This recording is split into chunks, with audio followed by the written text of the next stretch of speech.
মহানবী সা বেঁচে থাকাকালীন ঈদের দিনের একটি শিক্ষণীয় ঘটনা। আমাদের প্রাণপ্রিয় রাসূল সাল্লাল্লাহু আলাইহি ওয়াসাল্লাম ছিলেন একেবারেই এতিম। এতিম ছিলেন বলেই তিনি বুঝতেন এতিম ও অসহায়দের মনের কষ্ট, জীবনের কষ্ট, কাজের কষ্ট, তাদের সকল কষ্টই তিনি অনুভব করতেন একান্ত হৃদয় দিয়ে। ফলে তাদের সেসব কষ্টের তুষার দূর করার জন্য রাসূল সাল্লাল্লাহু আলাইহি ওয়াসাল্লাম সকল সময় থাকতেন ব্যাকুল। তাদের প্রতি ছিল তার বিশাল হৃদয়, আকাশের মতো, তার চেয়েও বিশাল। বিশাল ছিল তার মন ও ভালোবাসার দরিয়া। সেখানে থেকে উঠে আসত দর্দের তুফান, মমতার ঢেউ। সেই ঢেউ আছড়ে পড়ত নবীর সাল্লাল্লাহু আলাইহি ওয়াসাল্লাম চারপাশে। সকলের হৃদয়ের দুকুল ছাপিয়ে যেত রাসূলের সাল্লাল্লাহু আলাইহি ওয়াসাল্লাম ভালোবাসার কোমল তুষারে।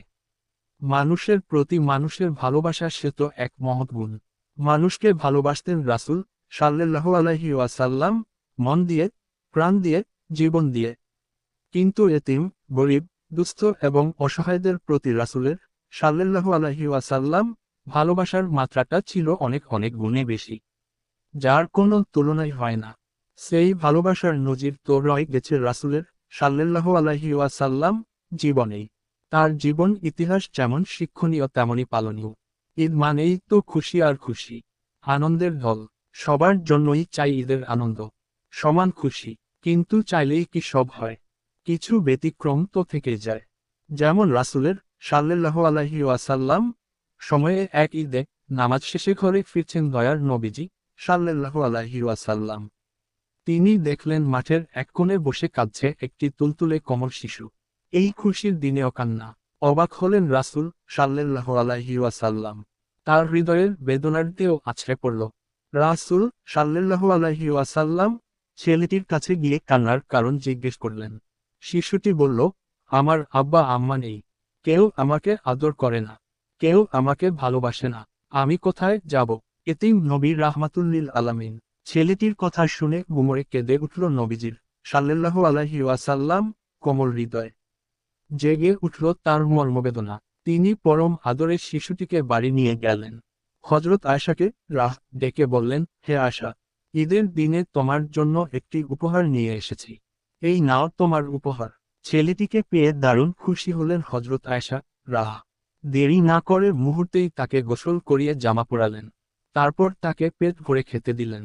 রাসূল সাল্লাল্লাহু আলাইহি ওয়াসাল্লাম ছেলেটিকে বললেন, আজ থেকে আমরাই তোমার পিতামাতা, আমরাই তোমার অভিভাবক। কি খুশি তো! রাসূলের সাল্লাল্লাহু আলাইহি ওয়াসাল্লাম কথা শুনে ছেলেটির চোখে মুখে বয়ে গেল আনন্দের বন্যা। এই ছিল এতিমের প্রতি রাসূলের সাল্লাল্লাহু আলাইহি ওয়াসাল্লাম ভালোবাসার এক বিরল দৃষ্টান্ত। রাসূল শুধু এতিমদের প্রতি যে এমন সদয় ছিলেন, সহমর্মী ছিলেন তাই নয়, তিনি তার অধীনস্থদের প্রতিও ছিলেন সদা সজাগ ও দরদী। মায়া মমতার চাদরে তাদেরকে আঁকড়ে রাখতেন।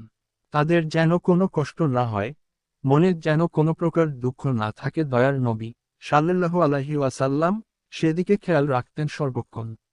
রাসূলের সাল্লাল্লাহু আলাইহি ওয়াসাল্লাম দুজন খাদেম বা চাকর ছিলেন, একজন হযরত যায়েদ ও আর একজন হযরত আনাস তাদের সাথে রাসূল সাল্লাল্লাহু আলাইহি ওয়াসাল্লাম কখনোই মনিবসুল আচরণ করতেন না। কড়া ভাষায় কথা বলতেন না, খারাপ ব্যবহার করতেন না, মেজাজ দেখাতেন না, আদেশ কিংবা নির্দেশে কঠোরতা দেখাতেন না। বরং আপন পরিবারের সদস্যদের মতোই তাদের সাথে ব্যবহার করতেন। একই খাবার খেতেন, একই ধরনের জীবন যাপন করতেন। কে আশ্চর্যের ব্যাপার! আজকের দিনে যা কল্পনাও করা যায় না। হযরত যায়েদের কথাই বলি না কেন, ছোট্টবেলায় তিনি মা বাপ থেকে হারিয়ে যান। আল্লাহর রহমতে তার আশ্রয় হয় রাসূলের সাল্লাল্লাহু আলাইহি ওয়াসাল্লাম ঘরে। যখন তার পিতা মাতার সন্ধান পাওয়া গেল, তখন তারা ছুটে এল রাসূলের সাল্লাল্লাহু আলাইহি ওয়াসাল্লাম কাছে। তারা তাকে নিয়ে যেতে চায়। রাসূল সাল্লাল্লাহু আলাইহি ওয়াসাল্লাম তাকে জিজ্ঞেস করলেন, তুমি কি তোমার পিতা মাতার সাথে যাবে?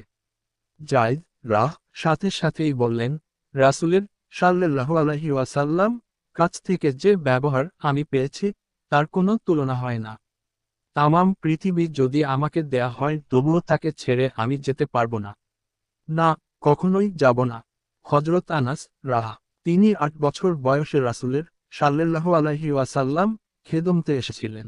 দীর্ঘ 10 বছর পর্যন্ত রাসূলের সাল্লাল্লাহু আলাইহি ওয়াসাল্লাম খেদমত করেছিলেন।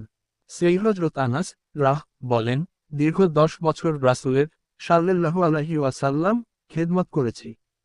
কিন্তু এই 10 বছরের মধ্যে কোন একটি দিনও রাসূল সাল্লাল্লাহু আলাইহি ওয়াসাল্লাম আমাকে একটি কোথাও ধমক দিয়ে বলেননি। এমনই ছিল রাসূলের সাল্লাল্লাহু আলাইহি ওয়াসাল্লাম আচার ব্যবহার। এমনই ছিল তাদের প্রতি তার হৃদয়ের ভালোবাসা। এমনই ছিল তার উদারতা। ছিল দয়া ও মমতার অসীম সাগর। সাগরের চেয়েও অধিক।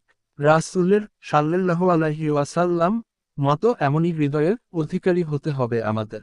যে হৃদয় হবে ভালোবাসায় পূর্ণ, মমতায় টইটম্বুর। যে হৃদয় হবে আকাশের চেয়েও প্রশস্ত, সাগরের চেয়েও বিশাল। এমনই হৃদয়ের তৈরির জন্য প্রয়োজন রাসূলের সাল্লাল্লাহু আলাইহি ওয়াসাল্লাম শিক্ষা গ্রহণ ও সৎসাহসের। এর জন্যই আমাদের রাসূলের সাল্লাল্লাহু আলাইহি ওয়াসাল্লাম আদর্শ অনুসরণ করতে হবে। তার পথেই চলতে হবে। তার শিক্ষাই গ্রহণ করতে হবে।